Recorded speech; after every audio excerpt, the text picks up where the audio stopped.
이 비트코인을 창안해낸 그 사람, 원래 의도했던 모습은 뭐냐? 이것이 거래의 수단, 달러나 원화나 엔화 이것처럼 거래의 수단으로 쓰이고 그 가치가 매우 안정되어 있는 그런 통화를 염두에 두고 그걸 기대하고 만들어 놨는데요.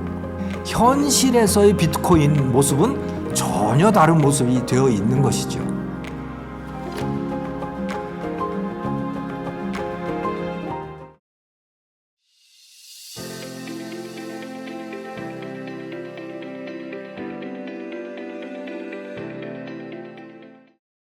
하마스 전쟁 이전에 중동이 평화를 유지할 수 있었던 것은 미국 덕분이라고 보시면 돼요. 미국이 사우디도 그렇고 이집트도 그렇고 다 조용하게 만들어 놓고 있었던 상황인 거죠. 이란도 그렇고. 그래서 이 안에서 이란을 중심으로 하는 이 시아파 세력과 사우디아라비아를 중심으로 하는 수니파 세력 간의 갈등이 굉장히 심하고 이들은 언제라도 전쟁을 붙을 수 있는 상황인 거예요. 근데 미국이 들어가서 있음으로 인해서 그냥 잠잠해 있었다. 이렇게 보시면 되는 거죠.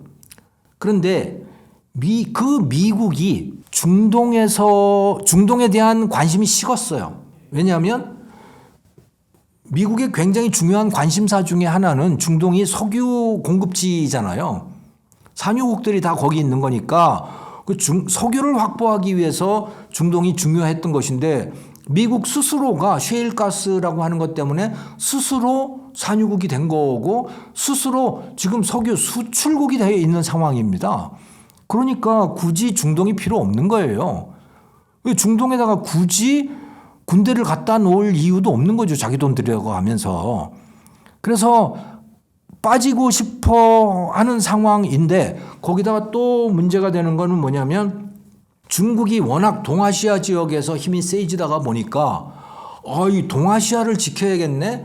기존에 동아시아에 있는 미군만 가지고는 이 강력해진 중국을 감당하기가 어려워지는데 그러니까 이 중동에 있는 전투력, 병력들을 동아시아로 빼야 되는 상황이 된 겁니다.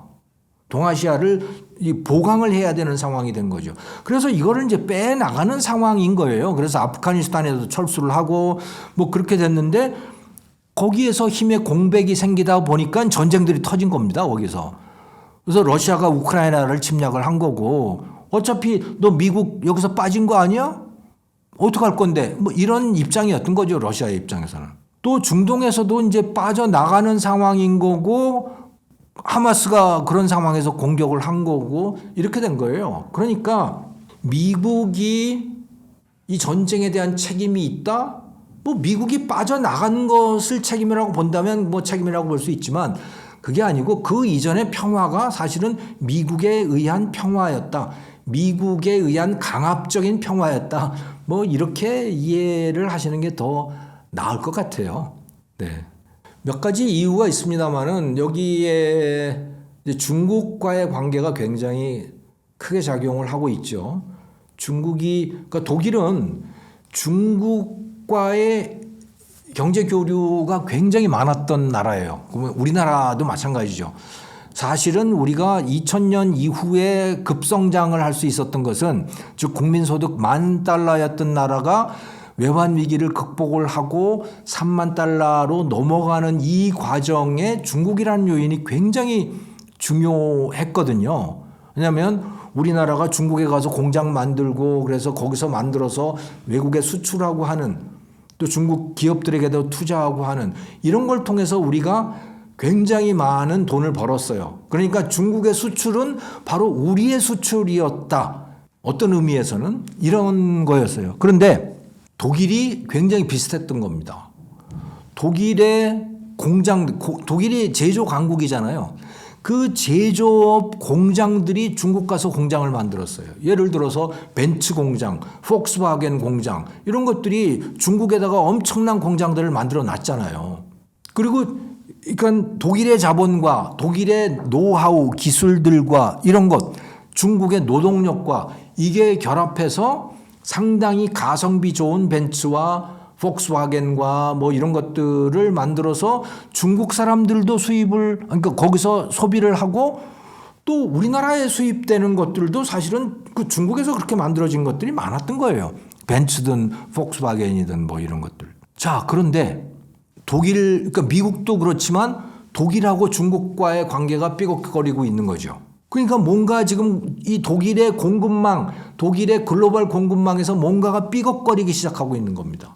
거기다가 중국에서 만드는 메이드 인 차이나의 독일 상품들, 그것들이 중국 내에서 잘 안 팔려요.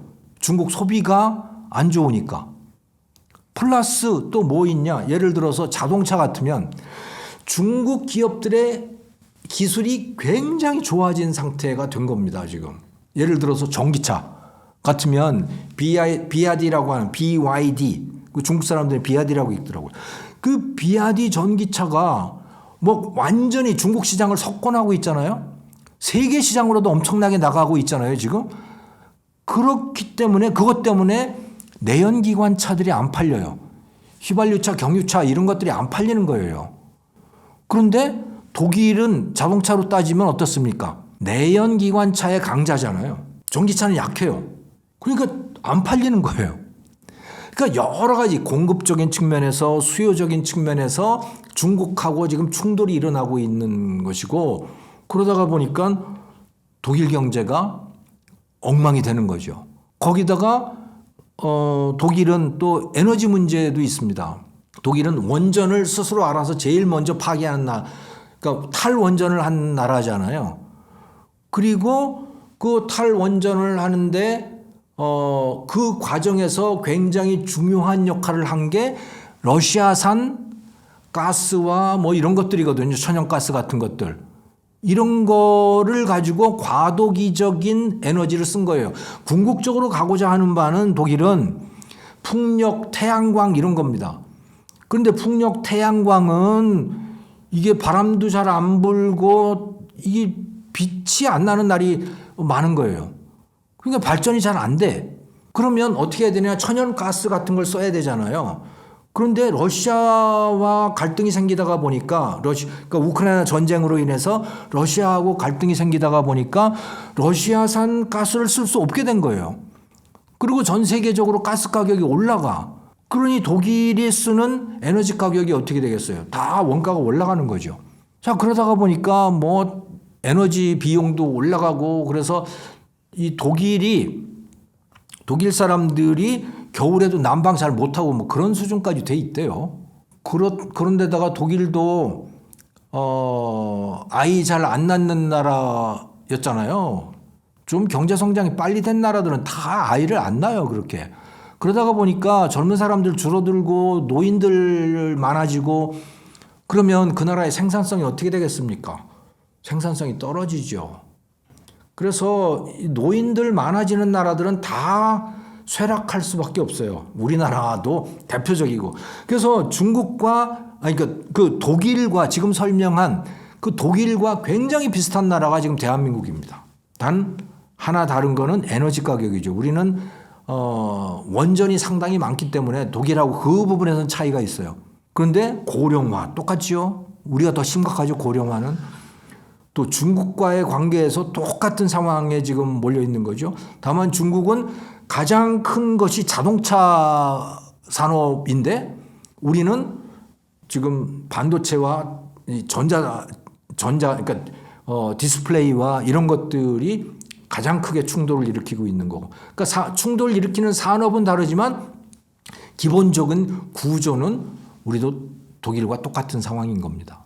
비트코인은 참 비트코인을 얘기하려면 굉장히 긴 설명이 필요하겠습니다만은 좀 간단하게 말씀을 드리자면 원래 비트코인을 만들어 놓은 목적, 사토시 나카모토라고 하는 그게 한 사람인지 여러 명인지 또는 그게 뭐 어떤 사람인지 몰라요. 누가 만들었는지 전혀 알 수 없습니다. 다만 사토시 나카모토라고 하는 사람 그 이름으로 논문을 발표했고 동시에 지금 우리가 쓰고 있는 이 비트코인의 인터넷 인프라스트럭처를 세상에 뿌린 거죠. 누가 그랬는지는 몰라요. 근데 이렇게 한 이유가 뭐였느냐, 그 논문에 보면 기존의 화폐에 대한 분노입니다. 기존의 화폐, 무엇에 대한 분노냐? 야, 이 중앙은행들, 또 이 중앙은행을 통제하는 이 정치권, 이 자들이 정말 부도덕한 자들이다. 왜? 돈의 가치를 너무 떨어뜨린다는 거예요. 달러만 보자. 달러만 보면 1971년에 달러의 가치가 얼마였느냐?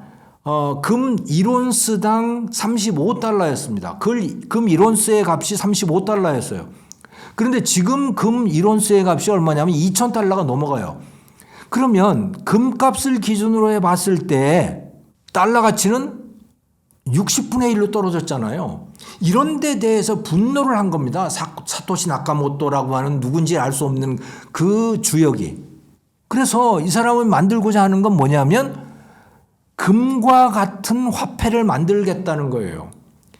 그래서 공급량이 고정된 어떠한 정치 세력도 그 공급량을 늘리거나 조작할 수 없는 그런 화폐를 만들겠다라고 하는 거예요. 그게 바로 비트코인이거든요. 그래서 그걸 세상에 내놓은 겁니다. 그러면 이 비트코인이 해야 될 역할은 뭐냐면 이게 달러 같은 역할을 해야 돼요. 그런데 달러보다도 훨씬 더 가치가 안정되어 있어야 해요. 그걸 목표로 해서 만들어 놓은 돈인 겁니다, 이게. 자, 그런데 공급량은 딱 고정이 돼 있잖아요. 비트코인 공급량은 딱 고정이 돼 있는 거죠. 그 몇만 비트코인이라고 딱 고정돼 있어요. 그걸 향해서 수렴되어 가고 있는 것이죠. 자, 그런데 가격은 어떻습니까? 그야말로 널뛰기입니다. 비트코인을 통화로, 그러니까 돈으로 만들기 위해서, 이걸 거래 수단으로 만들기 위해서 뿌려놓은 거잖아요, 이게. 근데 지금 그걸 거래 수단으로 쓰는 데가 있어요? 엘살바도르가 그걸 거래 수단으로 쓰려고 했는데, 그래 실제로 공식 화폐로 지정을 했잖아요. 어떻게 됐어요? 그거를 공식 화폐로 쓰는 사람은 거의 없다고 봐야 돼요. 왜? 화폐 가치가 너무 불안정한 거예요. 왜 불안정하죠? 근데 공급량이 딱 제한되어 있는데 수요가 불안정하기 때문에 그럽니다. 모든 것의 가치는 공급뿐만이 아니고 공급과 수요의 상호작용에 의해서 결정이 되잖아요. 그런데 비트코인은 공급은 고정이 되어 있어요. 수요는 널뛰기입니다, 이게. 그 수요라고 하는 거는 고정시킬 수가 없잖아요. 왜? 수요는 사람의 마음속에 들어있기 때문에. 그게 널뛰기를 하는 거예요. 보통의 돈 같으면 그렇게 돈의 가치가 널뛰기를 하게 되면 돈의 공급량을 조절을 해서 돈의 가격을 그래도 너무 심하게 들쭉날쭉하지 않도록 조정을 한단 말이에요.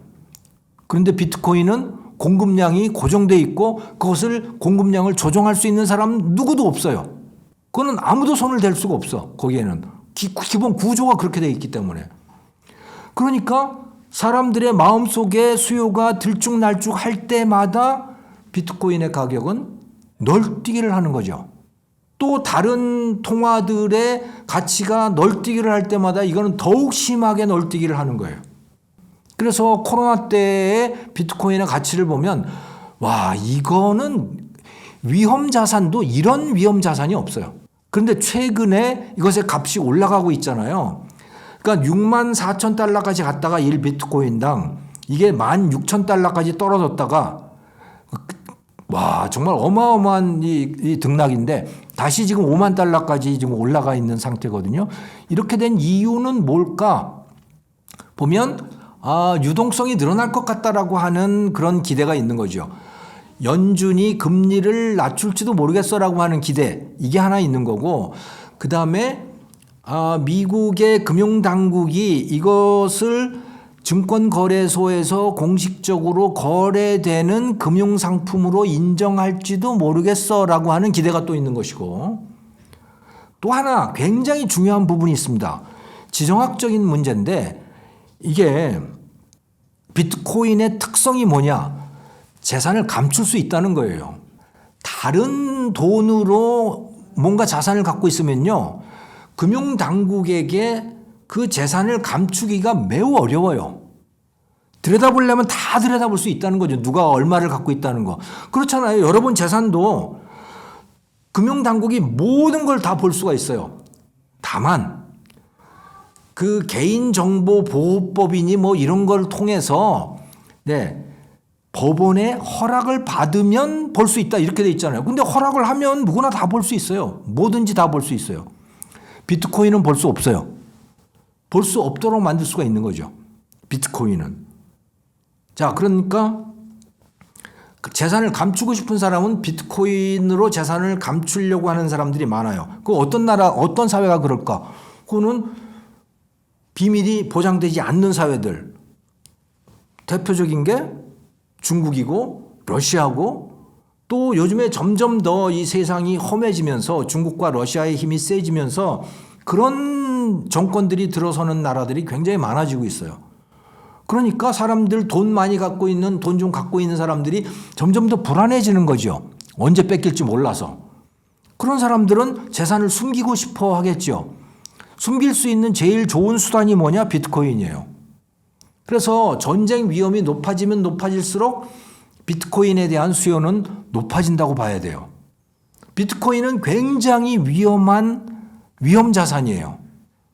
그럼에도 불구하고 세상의 전쟁의 위험이 커질수록 또 역설적으로 비트코인에 대한 수요가 늘어난다. 재산을 감추고 싶어 하니까. 그래서 이런 요인들이 복합적으로 작용을 해서 비트코인의 값이 오르고 있는 것 아닌가 하는 해석을 해보게 됩니다. 그런데 이것은 사실은 이 비트코인을 창안해낸 그 사람, 아마 사람이겠죠? 사토시 나카모토라고 하는 이 사람이 원래 의도했던 비트코인 암호화폐의 모습은 아닌 겁니다. 원래 의도했던 모습은 뭐냐? 이것이 거래의 수단, 달러나 원화나 엔화 이것처럼 거래의 수단으로 쓰이고 그 가치가 매우 안정되어 있는 그런 통화를 염두에 두고 그걸 기대하고 만들어 놨는데요. 현실에서의 비트코인 모습은 전혀 다른 모습이 되어 있는 것이죠.